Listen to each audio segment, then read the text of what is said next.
Hello welcome to chapters. ഇന്ന് നമ്മൾ discuss ചെയ്യാൻ പോകുന്നത് റിസോഴ്സ് അലോക്കേഷൻ ഗ്രാഫിനെ കുറിച്ചിട്ടാണ്.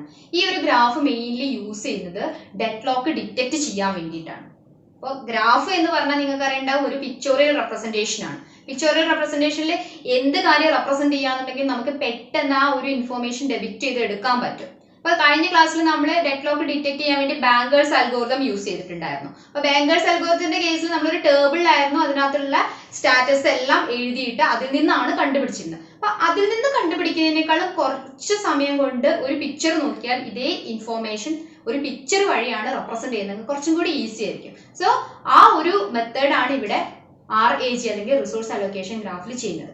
ഇതിനകത്ത് മെയിൻ ആയിട്ട് വരുന്ന കാര്യങ്ങൾ എന്തായിരിക്കും? പ്രോസസ്സുകളും അതുപോലെ തന്നെ റിസോഴ്സുകളും. പ്രോസസ്സുകൾ എന്ന് പറയുമ്പോൾ ആ ഒരു സിസ്റ്റത്തിൽ എത്ര പ്രോസസ്സുകൾ നടക്കാൻ പോകുന്നുണ്ട്, അതുപോലെ തന്നെ ആ പ്രോസസ്സുകൾക്ക് അലോക്കേറ്റ് ചെയ്തിരിക്കുന്ന റിസോഴ്സുകളും എത്ര എണ്ണം പെൻഡിങ് ഉണ്ട്, സിസ്റ്റത്തിൽ എത്ര എണ്ണം ടോട്ടൽ അവൈലബിൾ ആയിട്ടുണ്ട്, അങ്ങനെയുള്ള എല്ലാ ഇൻഫോർമേഷനും ഉണ്ടായിരിക്കും ആ ഒരു ഗ്രാഫിൽ. അതിൽ നിന്ന് നമുക്ക് കണ്ടുപിടിക്കാൻ പറ്റും ആ ഒരു സിസ്റ്റം സേഫ് ആണോ അല്ലെങ്കിൽ ഡെഡ്ലോക്ക് ഉണ്ടോ ഡെഡ്ലോക്ക് ഇല്ലയോ എന്നുള്ളത് കണ്ടുപിടിക്കാനാണ് ഈ ഒരു ഗ്രാഫ് യൂസ് ചെയ്യുന്നത്. സോ നമുക്കറിയാം ഗ്രാഫ് എന്ന് പറയുമ്പോൾ അതിൽ മെയിൻ ആയിട്ട് രണ്ട് കോമ്പണൻസ് ആണ് ഉള്ളത്, വേർട്ടിസസും അതുപോലെ തന്നെ എഡ്ജസും. ഫസ്റ്റ് വൺ വേർട്ടിസസ് കൺസിഡർ ചെയ്ത് നോക്കാം. നമ്മൾ പറഞ്ഞു ഇവിടുത്തെ മെയിൻ റോൾ എന്ന് പറഞ്ഞാൽ റിസോഴ്സുകൾക്കും പ്രോസസ്സുകൾക്കും ആയിരിക്കും. സോ ഈ രണ്ട് കാര്യങ്ങളെ റെപ്രസെന്റ് ചെയ്യാൻ വേണ്ടിയിട്ടാണ് വേർട്ടിസസ് യൂസ് ചെയ്യുന്നത്. ഇപ്പൊ യൂസ് ചെയ്യുന്ന വേർട്ടെക്സ് എന്ന് പറയുന്നത് പ്രോസസ്സിനെ റെപ്രസെന്റ് ചെയ്യാനാണെന്നുണ്ടെങ്കിൽ അതിന് പറയുന്നത് പ്രോസസ് വെർട്ടെക്സ്. അത് റെപ്രസെന്റ് ചെയ്യുന്നത് ഒരു സർക്കിളിന്റെ ഉള്ളിലാണ്. അപ്പൊ സർക്കിൾ വരച്ചിട്ട് അതിന്റെ ഉള്ളിൽ നെയിം ഓഫ് ദി പ്രോസസ് ചെയ്യുന്നത്. ഇനി നെക്സ്റ്റ് വൺ റിസോഴ്സ് വെർട്ടെക്സ്. റിസോഴ്സിനെ റെപ്രസെന്റ് ചെയ്യാൻ വേണ്ടിയിട്ടാണ് റിസോഴ്സ് വെർട്ടെക്സ് യൂസ് ചെയ്യുന്നത്. റെപ്രസെന്റ് ചെയ്യുന്നത് റെക്ടാങ്കിളിലാണ്. റെക്ടാങ്കിളിന്റെ ഉള്ളിൽ അതിന്റെ റിസോഴ്സിന്റെ പേര് എഴുതുകയാണ് ചെയ്യുന്നത്. ഇനി നമുക്കറിയാം ഒരു സിസ്റ്റത്തിനകത്ത് ഒരു റിസോഴ്സ് ടൈപ്പ് കൺസിഡർ ചെയ്യുകയാണെന്നുണ്ടെങ്കിൽ അത് ഒരിക്കലും ഒന്നാണ് എപ്പോഴും കണക്ട് ആയിട്ടുള്ളത് എന്ന് പറയാൻ പറ്റില്ല. ഒന്നിൽ കൂടുതൽ ഒരേ റിസോഴ്സ് ടൈപ്പ് വരാം. അപ്പൊ അതിനെ ബേസ് ചെയ്തിട്ട് റിസോഴ്സ് വെർട്ടെക്സിനെ രണ്ടായിട്ട് കാറ്റഗറൈസ് ചെയ്തിട്ടുണ്ട്. First one single instance, second one is the multiple instance എന്ന് പറയുന്നത്. സിംഗിൾ ഇൻസ്റ്റൻസ് എന്ന് പറയുമ്പോൾ ഒരു റിസോഴ്സ് ടൈപ്പ് ഉണ്ട്, അതിൽ ഒരൊറ്റ എണ്ണം മാത്രമേ ഉള്ളൂ. എണ്ണം എന്ന് പറഞ്ഞാൽ റെപ്രസെന്റ് ചെയ്യുന്നതാണ് നമ്മൾ ഇൻസ്റ്റൻസ് എന്ന് പറയുന്നത്. സോ ഒരൊറ്റ എണ്ണം ഉള്ളെന്നുണ്ടെങ്കിൽ അതിനെ സിംഗിൾ ഇൻസ്റ്റൻസ് എന്ന് പറയും. ഇപ്പൊ അതിൽ തന്നെ ഒരു റിസോഴ്സ് ടൈപ്പ് ഒന്നിൽ കൂടുതൽ ഉണ്ടെന്നുണ്ടെങ്കിൽ അതിനെ റെപ്രസെന്റ് ചെയ്യാൻ വേണ്ടിയിട്ടാണ് നമ്മൾ മൾട്ടിപ്പിൾ ഇൻസ്റ്റൻസ് എന്നുള്ള റിസോഴ്സ് വെർട്ടെക്സ് യൂസ് ചെയ്യുന്നത്. സോ ഇത്രയാണ് നമുക്ക് വേർട്ടിസസിനെ കുറിച്ച് പറയാനുള്ളത്. ഇനി നമുക്ക് എഡ്ജസിലോട്ട് വരാം. മെയിൻ ആയിട്ട് ഗ്രാഫിൽ എഡ്ജിന്റെ റോൾ എന്താണ്?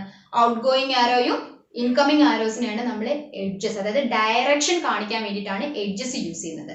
സോ ഇവിടെ ആർക്കാണ് ഡയറക്ഷൻ കൊടുക്കുന്നത്? റിസോഴ്സിന്റെയും അതുപോലെ പ്രോസസ്സിന്റെ ഇടയ്ക്കാണ് ഡയറക്ഷൻ.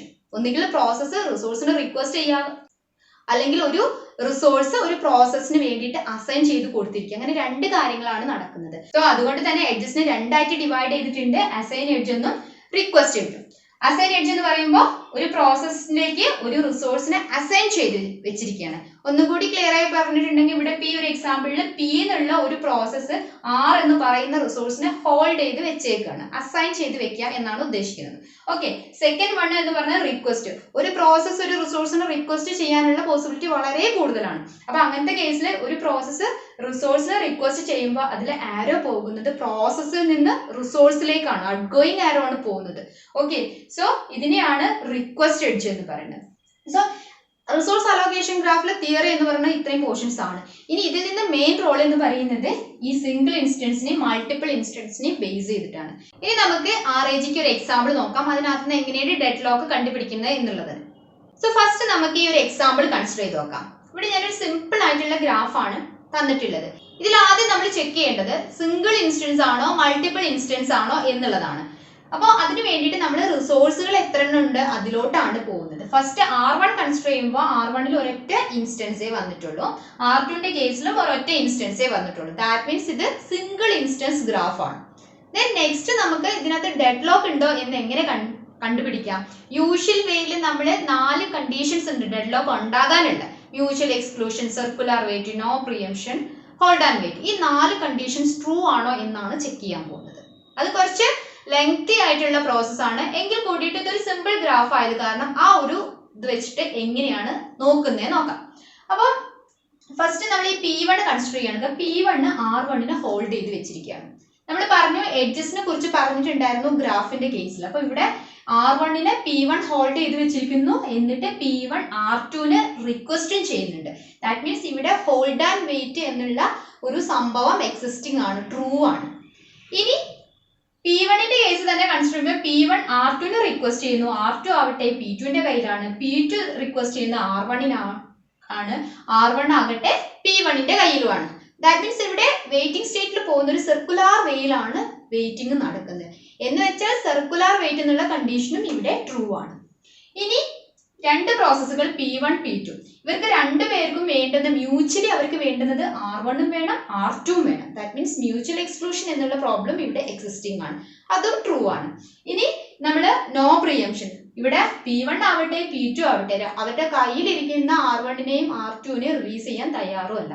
ദാറ്റ് മീൻസ് ഇവിടെ നോ പ്രിയംഷൻ എന്നുള്ളതും ട്രൂ ആണ്. അപ്പൊ ഇങ്ങനെ ഈ 4 കണ്ടീഷൻസും ചെക്ക് ചെയ്യുന്നത് എല്ലാ ഗ്രാഫ്സിന്റെ കേസിലും കുറച്ച് ഈസി ആവണമെന്ന് പറയാൻ പറ്റില്ല. ഗ്രാഫ് കോംപ്ലിക്കേറ്റഡ് ആവുന്നതിനനുസരിച്ച് ഈ ഒരു പ്രോസസ്സ് നമുക്ക് കോംപ്ലിക്കേറ്റഡ് ആയി വരികയാണ് ചെയ്യുന്നത്.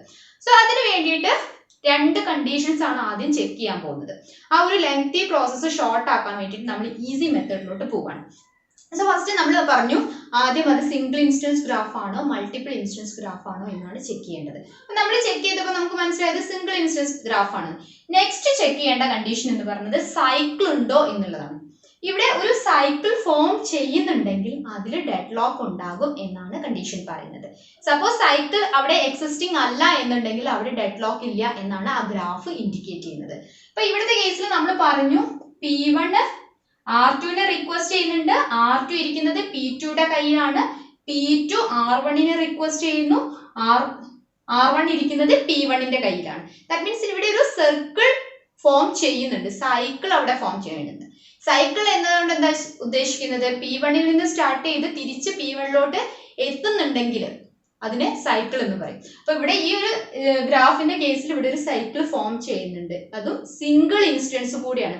അതുകൊണ്ട് തന്നെ നമുക്ക് പറയാൻ പറ്റും ഡെഡ് ലോക്ക് എക്സിസ്റ്റിംഗ് ആണ് എന്നുള്ളത്. അപ്പൊ നേരത്തെ നമ്മൾ 4 കണ്ടീഷൻസ് വെച്ച് ചെക്ക് ചെയ്തപ്പോഴും അവിടെ ഡെഡ് ലോക്ക് ഉണ്ടെന്നുള്ളത് ഫൈൻഡ് ഔട്ട് ചെയ്തു.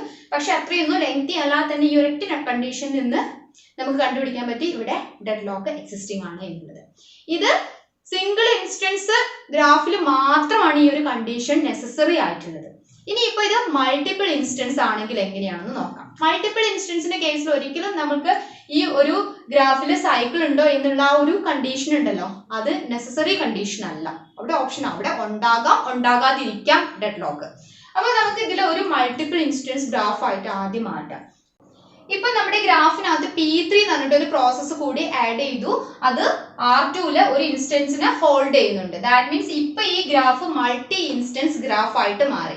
ഇനി ഇതിനകത്ത് ഡെഡ് ലോക്ക് ഉണ്ടോ എന്നുള്ളത് നമുക്ക് ഈ ഗ്രാഫ് അനലൈസ് ചെയ്തിട്ട് നോക്കാം. സോ ഫസ്റ്റ് വണ് നമ്മൾ ആദ്യത്തെ കേസിൽ ഇവിടെ ഒരു ഡെഡ് ലോക്ക് ഉണ്ട്. അപ്പൊ P3 വന്നപ്പോൾ ഡെഡ് ലോക്ക് ഉണ്ടോ എന്ന് ചെക്ക് ചെയ്യാൻ വേണ്ടിയിട്ട് നമ്മൾ ചെയ്യുന്നത് P3 ഏതെങ്കിലും റിസോഴ്സിനെ റിക്വസ്റ്റ് ചെയ്യുന്നുണ്ടോ എന്നുള്ളതാണ്. P3 ആരെയും റിക്വസ്റ്റ് ചെയ്യുന്നില്ല. P3ക്ക് വേണ്ടുന്നത് R2ന്റെ ഒരു റിസോഴ്സ് ആണ്, അത് അവിടെ അലോക്കേറ്റ് ചെയ്തു കൊടുത്തിട്ടുണ്ട്. അപ്പൊ എന്ത് ചെയ്യും? ആ അലോക്കേഷന് ശേഷം P3യുടെ എക്സിക്യൂഷൻ കംപ്ലീറ്റ് ചെയ്തിട്ട് കയ്യിലുണ്ടാവുന്നതിന് റിലീസ് ചെയ്തു. അപ്പൊ റിലീസ് ചെയ്യുമ്പോൾ P3യുടെ കയ്യിലുണ്ടായിരുന്ന ഈ ഒരു റിസോഴ്സ് ഇതിവിടെ റിലീസായി, P3 ഇവിടുന്ന് പോയി. ഓക്കെ, ഇനി R2ന്റെ കേസ് എടുക്കുമ്പോൾ P3 ഇവിടുന്ന് പോയി. ഇനി R2ന്റെ കേസ് എടുക്കുന്ന സമയത്ത് R2ൽ നിന്ന് P2 ഒരു റിസോഴ്സ് ഹോൾഡ് ചെയ്യുന്നുണ്ട്, ഒപ്പം R2നെ P1 റിക്വസ്റ്റ് ചെയ്യുന്നുണ്ട്. പക്ഷെ റിക്വസ്റ്റ് വരുന്ന സമയത്ത് ഇവിടെ റിസോഴ്സ് അവൈലബിൾ ആണോ? ഒരു റിസോഴ്സ് ഇവിടെ അവൈലബിൾ ആണ്. സോ അതുകൊണ്ട് തന്നെ ഈ ഒരു റിസോഴ്സിനെ P1ന് അലോക്കേറ്റ് ചെയ്ത് കൊടുക്കുകയാണ് ചെയ്യുന്നത്. P1ന് അലോക്കേറ്റ് ചെയ്ത് കൊടുത്താൽ P1ന് വേണ്ടുന്നത് R1ഉം R2 ആയിരുന്നു. ഇപ്പൊ ഈ 2 റിസോഴ്സുകളും P1ന് കിട്ടി. P1ന് കിട്ടിക്കഴിഞ്ഞിട്ടുണ്ടെങ്കിൽ P1 എന്ത് ചെയ്യും? അതിന്റെ എക്സിക്യൂഷൻ കംപ്ലീറ്റ് ചെയ്യാൻ പോകും. എക്സിക്യൂഷൻ കംപ്ലീറ്റ് ചെയ്ത് കഴിഞ്ഞ ശേഷം കയ്യിലുണ്ടായിരുന്ന റിസോഴ്സുകൾ റിലീസ് ചെയ്യും. കയ്യിലുണ്ടായിരുന്ന റിസോഴ്സുകൾ ആരൊക്കെയായിരുന്നു? R1ഉം R2 ആയിരുന്നു കയ്യിലുണ്ടായിരുന്ന റിസോഴ്സ്. ഇത് രണ്ടും റിലീസ് ചെയ്ത് കഴിഞ്ഞ ശേഷം വരുമ്പോൾ P2നെ കൺസിഡർ ചെയ്ത് നോക്കാം. P2ന് വേണ്ടുന്നത് ആരാണ്? R2ൽ നിന്ന് ഒരു റിസോഴ്സ് ഓൾറെഡി ഹോൾഡ് ചെയ്തിട്ടുണ്ട്, ഒപ്പം R1ൽ നിന്ന് ഒരു റിസോഴ്സ് വേണം. ഇപ്പൊ P1 റിലീസ് ചെയ്ത R1ന്റെ ഒരു റിസോഴ്സ് ഇവിടെ അവൈലബിൾ ആണ്. സോ ഈ ഒരു റിസോഴ്സിനെ P2ന് അസൈൻ ചെയ്ത് കൊടുത്താൽ, ദാറ്റ് മീൻസ് അലോക്കേറ്റ് ചെയ്ത് കൊടുത്താൽ P2ന്റെ എക്സിക്യൂഷൻ കംപ്ലീറ്റ് ചെയ്തിട്ട് റിലീസ് ചെയ്യാൻ പറ്റും. ഈ ഒരു കേസിൽ ഇവിടെ ഡെഡ് ലോക്ക് എന്നുള്ള പ്രശ്നമേ വരുന്നില്ല. ഇവിടെ മൾട്ടി ഇൻസ്റ്റൻസിലാണെങ്കിലും ഇവിടെ ഡെഡ് ലോക്ക് ഉണ്ടാക്കാൻ ഒരിക്കലും സൈക്കിൾ ഫോം ചെയ്യണമെന്നോ ഇല്ല എന്നുള്ളതോ നിർബന്ധമായിട്ടുള്ള ഒരു കണ്ടീഷൻ അല്ല. സോ ഈ ഒരു വേയിൽ നമുക്ക് ഡെഡ്ലോക്ക് ഉണ്ടായിട്ടുണ്ടോ എന്നുള്ളത് കണ്ടുപിടിക്കാം.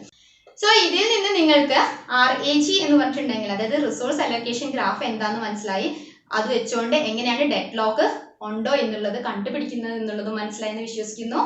കമ്മിങ് വീഡിയോയിൽ നമുക്ക് കുറച്ചുകൂടി കോംപ്ലിക്കേറ്റഡ് ആയിട്ടുള്ള ഒരു ഗ്രാഫ് എടുക്കാം, എന്നിട്ട് അതെങ്ങനെ സോൾവ് ചെയ്യുന്നു നോക്കാം. ആ സമയത്ത് നമുക്ക് ബാങ്കേഴ്സ് അൽഗോരിതത്തിൻ്റെയും കൂടി ഹെൽപ്പ് ആവശ്യമായിട്ട് വേണ്ടി വരും. സോ അതുകൊണ്ട് നിങ്ങൾ ബാങ്കേഴ്സ് അൽഗോരിതം കണ്ടിട്ടില്ല എന്നുണ്ടെങ്കിൽ ആ വീഡിയോ കൂടി കണ്ടു കാണുന്നുണ്ടെങ്കിൽ കുറച്ചും കൂടി ഹെൽപ്ഫുൾ ആയിരിക്കും. So thanks for watching. See you on next class. Bye.